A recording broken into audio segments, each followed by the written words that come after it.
Hello everyone, welcome to my channel. मैं हूं शिखा। इस वीडियो में हम जानेंगे कि मध्य प्रदेश में किन किन स्रोतों का इस्तेमाल करके बिजली का निर्माण किया जाता है। मध्य प्रदेश में 3 प्रकार से विद्युत का उत्पादन होता है। फर्स्ट है ताप विद्युत केंद्र के द्वारा, सेकंड है जल विद्युत केंद्र के द्वारा और फिर थर्ड नंबर पे है गैर परंपरागत ऊर्जा स्रोतों के द्वारा। तो इन तीनों तरीकों से मध्य प्रदेश में विद्युत का उत्पादन किया जाता है। यहाँ पे हम सबसे पहले बात करेंगे ताप विद्युत केंद्र की। किसकी? ताप विद्युत केंद्र की। तो ताप विद्युत केंद्र होते क्या हैं? ताप विद्युत केंद्र वह केंद्र जहाँ पे जल के साथ साथ कोयले का इस्तेमाल करके जल के साथ साथ कोयले का उपयोग करके बिजली का निर्माण किया जाता है, उसे हम कहते हैं ताप विद्युत केंद्र। क्या कहते हैं उसे हम? ताप विद्युत केंद्र। जहाँ पे जल के साथ साथ कोयले का उपयोग करके बिजली का निर्माण किया जाता है, उसे हम ताप विद्युत केंद्र कहते हैं। फिर हम जल विद्युत केंद्र कैसे कहते हैं? जहाँ पर केवल जल का यूज़ करके बिजली का निर्माण किया जाता है। जहाँ पर केवल जल का उपयोग करके बिजली का निर्माण किया जाता है, उसे हम कहते हैं जल विद्युत केंद्र। तो ये था हमारा ताप विद्युत केंद्र और ये जल विद्युत केंद्र हो गया। अब हम देखेंगे गैर परंपरागत ऊर्जा स्रोत। तो इसे हम समझने के लिए हमें जानना जरूरी है कि परंपरागत ऊर्जा के स्रोत और गैर परंपरागत ऊर्जा के स्रोत आखिरकार होते क्या हैं। तो जैसे आप इस स्लाइड में देख सकते हो, इसमें दिया है ऊर्जा के स्रोतों का वर्गीकरण। तो ऊर्जा के स्रोतों का अगर वर्गीकरण करें तो उन्हें 2 पार्टों में डिवाइड किया गया है। फर्स्ट है कौन सा? फर्स्ट है परंपरागत ऊर्जा स्रोत और सेकंड नंबर पे दिया है गैर परंपरागत ऊर्जा स्रोत। फर्स्ट नंबर पे क्या है? परंपरागत ऊर्जा स्रोत और सेकंड नंबर पे है गैर परंपरागत ऊर्जा स्रोत। और मध्य प्रदेश में जिस ऊर्जा का इस्तेमाल किया जाता है वो क्या है? गैर परंपरागत ऊर्जा स्रोत। मतलब ये नीचे वाले का, सेकंड नंबर वाले का मध्य प्रदेश में यूज़ किया जाता है। ठीक है, तो सबसे पहले हम देखते हैं कि परंपरागत ऊर्जा के स्रोत आखिरकार होते क्या हैं। तो परंपरागत जो ऊर्जा के स्रोत है, इन्हें मतलब परंपरा से हमें क्या समझ आ रहा है कि बहुत पहले से जो चले आए।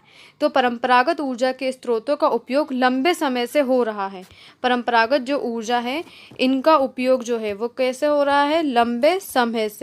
लंबे समय से इनका उपयोग चला आ रहा है। मतलब बहुत काफ़ी टाइम पहले से हम इनके स्रोतों का इस्तेमाल करते आ रहे हैं। परंपरागत ऊर्जा के स्रोतों के अंतर्गत हम क्या देखेंगे? इसके उदाहरण कौन कौन से हैं? इसके उदाहरण हैं कोयला, पेट्रोल, डीजल, लकड़ी और परमाणु ऊर्जा। ये सब कौन से हैं? परंपरागत ऊर्जा के स्रोत हैं। वही परंपरागत ऊर्जा के स्रोतों को हम और किस नाम से जानते हैं? इसे हम गैर नवीनीकरण या फिर हम कह सकते हैं अनवीनीकरण ऊर्जा स्रोत। क्या कह सकते हैं? अनवीनीकरण ऊर्जा स्रोत, गैर नवीनीकरण या अनवीनीकरण ऊर्जा स्रोत। तो आपको याद रखना है कि परंपरागत ऊर्जा स्रोत या फिर गैर नवीनीकरण ऊर्जा स्रोत या अनवीनीकरण ऊर्जा स्रोत एक ही है। ठीक है, अब देखो गैर नवीनीकरण जो ऊर्जा के स्रोत है या फिर अनवीनीकरण जो ऊर्जा के स्रोत है, इनकी क्या विशेषता है? ये एक बार उपयोग होने के बाद इनका दोबारा उपयोग नहीं किया जा सकता। अगर हम इनका एक बार यूज़ कर लें, मतलब अनवीनीकरण ऊर्जा के स्रोतों का अगर हम एक बार इस्तेमाल कर लें तो इनका हम दोबारा इस्तेमाल नहीं कर सकते। और इनके भंडारण समाप्त हो जाएंगे। इनके भंडारण कुछ समय के बाद क्या हो जाएंगे? समाप्त हो जाएंगे। जैसे कोयले की खदानें वगैरह होती है, पेट्रोल डीजल होता है, ये क्या है? इनका बहुत ज़्यादा मात्रा में उपयोग होता जाएगा तो ये एक दिन क्या हो जाएंगे? समाप्त होने की कगार पर आ जाएंगे। कैसे? समाप्त होने की कगार पर आ जाएंगे। और इनका क्या है? इनका यूज़ करने में प्रदूषण ज़्यादा फैलता है। तो ये क्या है? इनका यूज़ करने में काफ़ी ज़्यादा मात्रा में प्रदूषण होता है। जैसे कि आप कोयला जलाते हो तो कोयले से प्रदूषण फैलता है, पेट्रोल डीजल का यूज़ करते हो तो उससे भी प्रदूषण होता है। तो अनवीनीकरण ऊर्जा के स्रोतों का उपयोग करने में प्रदूषण फैलता है और इसके भंडारण एक दिन समाप्त हो जाएंगे और इनका दोबारा उपयोग नहीं किया जा सकता। ये क्या कहलाते हैं? अनवीनीकरण ऊर्जा स्रोत या फिर परंपरागत ऊर्जा स्रोत। और इनके उदाहरण हम पहले देख चुके हैं। अब हम देखेंगे गैर परंपरागत ऊर्जा स्रोत, या फिर इसे हम कह सकते हैं नवीनीकरण ऊर्जा स्रोत, या फिर हम इसे कहेंगे अक्षय ऊर्जा स्रोत। तो आपको ये तीनों वर्ड याद रखने हैं, गैर परंपरागत, नवीनीकरण और अक्षय। ये तीनों एक ही के हैं। ठीक है, एक ही है। फिर हम इसमें देखेंगे गैर परंपरागत ऊर्जा स्रोत में हम जानेंगे कि आखिरकार ये होते क्या हैं। तो इनका उपयोग जो है ये कुछ समय पहले ही हुआ है, कुछ समय पहले से इनका उपयोग चला आ रहा है। मतलब देखो, परंपरागत ऊर्जा के स्रोतों का उपयोग अपन काफ़ी टाइम से करते आ रहे हैं। इनके ऊर्जा का स्रोत जो है, इनका उपयोग अपन बहुत पहले से करते आ रहे हैं। पर ये वाले जो गैर परंपरागत ऊर्जा के स्रोत हैं, इनका इस्तेमाल अपन कुछ समय पहले ही करते आ रहे हैं, कुछ समय पहले से करते आ रहे हैं।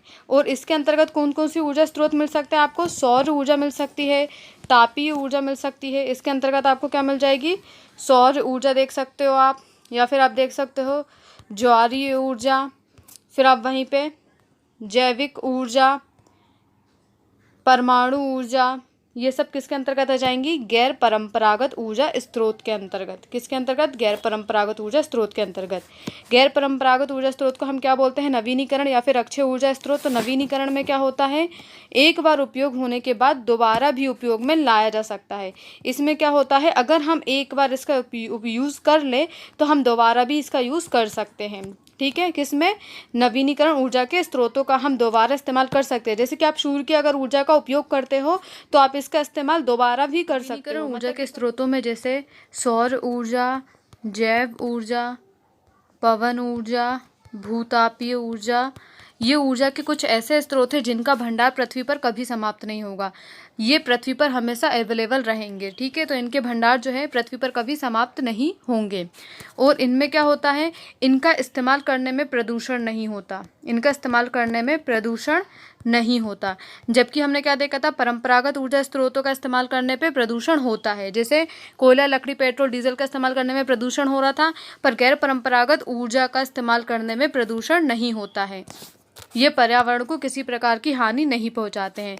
तो ये थे हमारे गैर परंपरागत ऊर्जा के स्रोत। और मध्य प्रदेश में गैर परंपरागत ऊर्जा के स्रोतों के जरिए ही बिजली का उत्पादन किया जाता है। अभी तक हमने देखा कि मध्य प्रदेश में विद्युत का उत्पादन इन तीनों स्रोतों के जरिए होता है। अब हम मैप के जरिए ताप विद्युत केंद्र के बारे में डिटेल से जानेंगे। मध्य प्रदेश का पहला ताप विद्युत केंद्र चांदनी ताप विद्युत केंद्र है। इसका निर्माण बुरहानपुर में किया गया था और इसकी स्थापना 1953 में की गई थी। चांदनी ताप विद्युत केंद्र की स्थापना 1953 में की गई थी। यह मध्य प्रदेश का पहला ताप विद्युत केंद्र है। वहीं इसमें तवा का कोयला और ताप्ती के पानी का इस्तेमाल करके बिजली का निर्माण किया जाता है। चांदनी ताप विद्युत केंद्र के जरिए बुरहानपुर के नेपा नगर में स्थित कागज मिल को बिजली उपलब्ध कराई जाती है। तो आप याद रखना कि बुरहानपुर में जो कागज मिल स्थित है उसको बिजली कौन से ताप विद्युत केंद्र से मिलती है? तो उसे बिजली मिलती है चांदनी ताप विद्युत केंद्र से। और इसकी क्षमता कितनी है? इसकी क्षमता है 17 मेगावाट। ये कितनी बिजली का उत्पादन करता है? 17 मेगावाट बिजली का उत्पादन करता है। फिर हम सेकंड देखेंगे हम अमरकंटक ताप विद्युत केंद्र। अमरकंटक ताप विद्युत केंद्र आपको अनूपपुर में मिलेगा। ये रहा अनूपपुर और यहाँ पे है अमरकंटक ताप विद्युत केंद्र। इसमें 490 मेगावाट बिजली का उत्पादन होता है। इसमें 490 मेगावाट बिजली का उत्पादन होता है। वहीं इसमें सोहागपुर का कोयला और सोन नदी के जल का इस्तेमाल करके, सोहागपुर का कोयला और सोन नदी के जल का इस्तेमाल करके बिजली का निर्माण किया जाता है।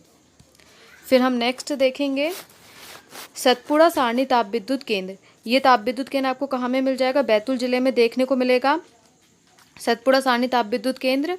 इसमें पाथरखेड़ा का कोयला और तवा का पानी का यूज़ करके इसमें बिजली का निर्माण किया जाता है। वहीं इसकी स्थापना हुई थी 1967 में। इसकी स्थापना की गई थी बैतूल में। कब? 1967 में। और इसकी क्षमता कितनी है? इसकी क्षमता है 1437 मेगावाट। ये 1437 मेगावाट बिजली का उत्पादन करता है। फिर हम नेक्स्ट देखेंगे विंध्याचल ताप विद्युत केंद्र। विंध्याचल ताप विद्युत केंद्र आपको सिंगरौली में मिलेगा। ये रहा सिंगरौली और ये है विंध्याचल ताप विद्युत केंद्र। इसकी क्षमता की बात करें तो इसकी क्षमता है 3260 मेगावाट। 3260 मेगावाट की ये बिजली उत्पन्न करता है।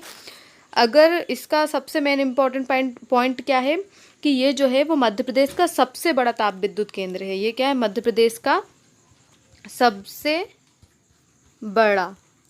देखो, विंध्याचल ताप विद्युत केंद्र मध्य प्रदेश का सबसे बड़ा ताप विद्युत केंद्र है और सबसे पहले किसी ताप विद्युत केंद्र का निर्माण किया गया था तो वो था चांदनी ताप विद्युत केंद्र बुरहानपुर में। ठीक है, तो सबसे पहले निर्माण चांदनी ताप विद्युत केंद्र का हुआ था बुरहानपुर में। और सबसे बड़ा ताप विद्युत केंद्र कौन सा है? विंध्याचल ताप विद्युत केंद्र सिंगरौली का। इसमें 3260 मेगावाट बिजली का उत्पादन करता है, बेड़न में है ये। फिर आप इसमें क्या होता है, इसमें सिंगरौली का कोयला और रिहंद के जल का इस्तेमाल करके बिजली का निर्माण किया जाता है। कौन से? विंध्याचल ताप विद्युत केंद्र में सिंगरौली का कोयला और रिहंद के जल का यूज़ करके बिजली का निर्माण किया जाता है। नेक्स्ट हम देखेंगे जबलपुर ताप विद्युत केंद्र। तो जबलपुर ताप विद्युत केंद्र कहाँ है? जबलपुर में है। फिर इसमें कितनी क्षमता उत्पन्न की जाती है? इसकी क्षमता है 151 मेगावाट। इसमें 151 मेगावाट बिजली का उत्पादन किया जाता है। इसमें जबलपुर के कोयले और नर्मदा के पानी का इस्तेमाल करके बिजली का निर्माण किया जाता है। फिर नेक्स्ट हम देखेंगे पेच ताप विद्युत गृह ताप विद्युत केंद्र। तो पेच ताप विद्युत केंद्र आपको कहाँ मिलेगा? ये छिंदवाड़ा में मिलेगा। इसकी क्षमता है 210 मेगावाट। इसकी क्षमता कितनी है? 210 मेगावाट। वहीं इसमें छिंदवाड़ा का कोयला और पेच के पानी का इस्तेमाल करके बिजली का निर्माण किया जाता है। छिंदवाड़े का कोयला और पेच का पानी का इस्तेमाल करके इसमें बिजली का उत्पादन किया जाता है। नेक्स्ट हम देखेंगे संजय गांधी ताप विद्युत केंद्र। तो संजय गांधी ताप विद्युत केंद्र आपको बीरसिंहपुर में मिल जाएगा। उमरिया के बीरसिंहपुर में आपको क्या मिलेगा? संजय गांधी ताप विद्युत केंद्र। इसकी क्षमता है 1340 मेगावाट। ये 1340 मेगावाट विद्युत का उत्पादन करता है। वहीं इसमें जोहिला का कोयला और जोहिला का पानी का इस्तेमाल करके बिजली का निर्माण किया जाता है। ठीक है, फिर नेक्स्ट हम देखेंगे संत सिंगाजी ताप विद्युत केंद्र खंडवा। तो संत सिंगाजी ताप विद्युत केंद्र, ये देख सकते हो आप खंडवा में आपको तीन डॉट दिख रहे हैं। तो इसमें से जो है एक क्या है? संत सिंगाजी ताप विद्युत केंद्र का है। ठीक है, तो संत सिंगाजी ताप विद्युत केंद्र में टोटल कितने बिजली का उत्पादन होता है? इसमें होता है 2520 मेगावाट। 2520 मेगावाट बिजली का उत्पादन होता है। ये जो है संत सिंगाजी ताप विद्युत परियोजना के लोकार्पण के बाद, मतलब ये जो परियोजना है इसके लोकार्पण के बाद ये परियोजना Madhya Pradesh power generating company की सबसे बड़ी परियोजना बन जाएगी। ये परियोजना जो है, ये वाली परियोजना, ये मध्य प्रदेश पावर जनरेटिंग की सबसे बड़ी परियोजना बन जाएगी। इसकी कुल स्थापित विद्युत उत्पादन क्षमता कितनी है? 2520 मेगावाट। इसकी कुल स्थापित विद्युत उत्पादन क्षमता कितनी है? 2520 मेगावाट। फिर हम नेक्स्ट देखेंगे मांडू ताप विद्युत केंद्र। तो ये आपको कहाँ मिलेगा? ये आपको मिलेगा धार में देखने को मिलेगा आपको मांडू ताप विद्युत केंद्र। ये मध्य प्रदेश और गुजरात की संयुक्त ताप विद्युत केंद्र है, मतलब ये दोनों ही इसका यूज़ करते हैं। फिर हम नेक्स्ट देखेंगे दादा धुनी वाले ताप विद्युत केंद्र। तो दादा धुनी वाले ताप विद्युत केंद्र भी आपको कहाँ मिलेगा? खंडवा में मिलेगा। और इसमें ये भी मध्य प्रदेश और गुजरात दोनों ही इसकी बिजली का यूज़ करते हैं। इसका अन्य नाम क्या है? मालवा परियोजना। इसमें 2000 मेगावाट बिजली का उत्पादन किया जाता है। तो ये थी हमारी ताप विद्युत मध्य प्रदेश की विभिन्न ताप विद्युत परियोजना। अभी तक हमने गवर्नमेंट के अंतर्गत जो भी ताप विद्युत केंद्र आते थे उनके बारे में डिस्कस किया। अब हम यहाँ पे निजी क्षेत्र के अंतर्गत आने वाले ताप विद्युत केंद्रों के बारे में जानेंगे। तो आप ये देख सकते हैं यहाँ पे दिया है SSR सिंगरौली। तो SSR जो है, SSR ताप विद्युत केंद्र आपको कहाँ मिलेगा? सिंगरौली में मिलेगा। और इसकी उत्पादन क्षमता कितनी है? इसकी उत्पादन क्षमता है 1200 मेगावाट। 1200 मेगावाट बिजली का उत्पादन करता है ये निजी क्षेत्र का ताप विद्युत केंद्र है। कैसा? ये निजी क्षेत्र का ताप विद्युत केंद्र। और ये केंद्र है, इसकी स्थापना 2012 से 2013 में की गई थी। इसकी स्थापना 2012 से 2013 में इसकी स्थापना की गई थी। तो ये जितने भी जो बने हैं, ये जितने भी ताप विद्युत केंद्र बने हैं, इनकी स्थापना 2012 से 2013 में की गई है। फिर हम नेक्स्ट देखेंगे जेपी नीगरी। ये भी, इसकी स्थापना भी कहाँ पे की गई है? सिंगरौली में की गई है। और इससे 1320 मेगावाट बिजली का उत्पादन किया जाता है। नेक्स्ट हम देखेंगे जेपी बीना। इससे 500 मेगावाट बिजली का उत्पादन किया जाता है, जेपी बीना। फिर नेक्स्ट हम देखेंगे BLA। BLA ये बनी है नरसिंहपुर में, इससे 45 मेगावाट बिजली का उत्पादन किया जाता है। नेक्स्ट हम देखेंगे मोजरवेयर। मोजरवेयर जो है ये अनूपपुर में है, इससे 1200 मेगावाट बिजली का उत्पादन किया जाता है। देखो आपको इन सब के नाम याद रखने हैं, SSR, GP निगरी, JP बीना, JP निगरी, JP बीना, BLA और मोजरवेयर। इन सब के नाम अगर आपको कहीं भी दिखते हैं तो आपको समझ जाना चाहिए कि ये कौन से हैं, ये ताप विद्युत केंद्र है। क्वेश्चंस में आपको कंफ्यूज करने के लिए कुछ जल विद्युत केंद्र के नाम भी दे सकते हैं और आपसे पूछ सकते हैं कि इनमें से कौन सा ताप विद्युत केंद्र है, तो एक आध नाम आपको ताप विद्युत केंद्र का दे देंगे। तो आपको निजी क्षेत्र के ताप विद्युत केंद्रों के नाम भी याद होने चाहिए, ठीक है। खासकर वो केंद्र जिनकी मेगावाट जो अधिक है, जिनकी क्षमता जो है उत्पादन क्षमता अधिक है, जैसे ये 3 दिए हुए हैं, SSR, JP निगरी और मोजरवेयर। SSR, JP निगरी और मोजरवेयर अनूपपुर। इसके साथ ही हमारे ताप विद्युत केंद्र कंप्लीट होते हैं। नेक्स्ट वीडियो में हम जल विद्युत केंद्रों के बारे में डिस्कस करेंगे।